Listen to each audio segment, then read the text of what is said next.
Most founders think building systems means creating SOP documents, buying software, or hiring operations people. That's not where systems start.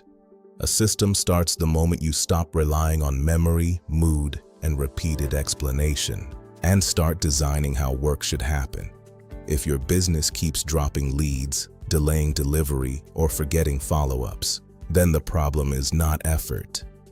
The problem is that work is still living in people's heads.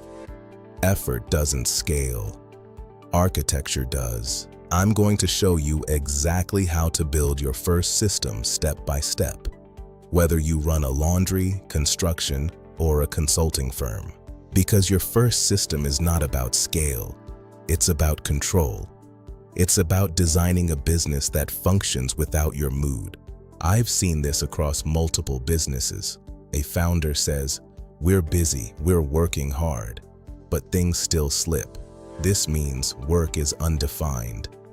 A system is simply this: a repeatable way to get an outcome with less confusion, less dependency, and better consistency.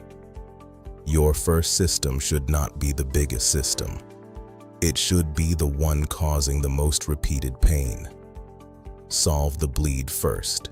Today I'll show you how to identify it, design it, test it, and stabilize it. Let's move from chaos to architecture. Before building, we need to define what a system actually is. It is not just a checklist. It is not just software. It is a decision framework. A real system has 5 parts. 1. Trigger. 2. Steps. 3. Ownership. 4. Rules. 5. Visibility. If you miss one, the work gets stuck. A restaurant system starts when an order is placed, then moves through preparation, check, service, and payment. Different industry, same logic. A laundry system starts when clothes are picked up, then sorting, washing, drying, and delivery. Systems convert movement into momentum. In consulting, it starts when a lead comes in, then qualification, proposal, and aftercare. Systems ensure no customer is left in the dark. The biggest mistake founders make is trying to systemize the whole business at once. That fails. Systems are built by pressure, not ambition. Ask, where do things keep slipping? What do people keep asking you? Where do you personally keep stepping in to rescue things? That's your first system. Focus on systems that sit close to revenue, delivery, or trust. If those are unstable, the business feels heavy. Ask, what repeated pain costs the most? Step 1. Choose one outcome, not one department, one outcome. Systems fail when the target is vague. Clarity is the requirement for structure, not operations, but every client order moves from request to delivery without confusion. When this trigger happens, we want this outcome every time. Step 2. Map the current reality. Many founders build systems for imagined businesses.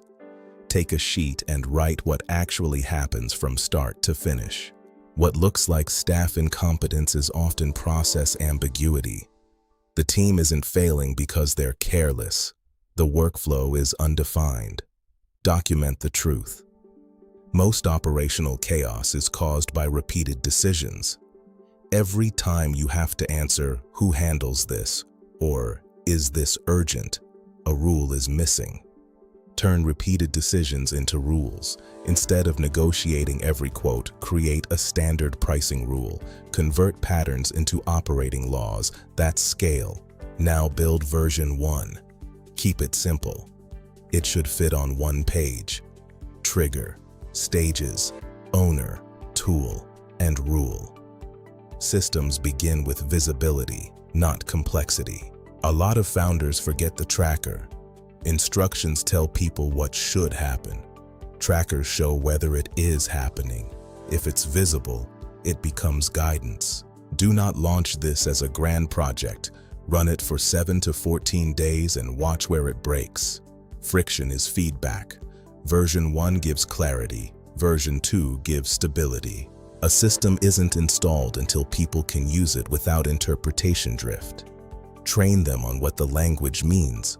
Precision saves hours of lost productivity. Final step: weekly review. A founder builds the habit of improving systems. Each week, review what worked and improve one thing. Gradual, intentional evolution. Your first system is not meant to impress anyone. It is meant to remove one layer of chaos. Win by turning repeated work into reliable structure. Start here. Choose one pain. Define outcome. Map the mess. Turn decisions into rules. Build the workflow. Track it. Test it. Improve it. Architecture changes everything.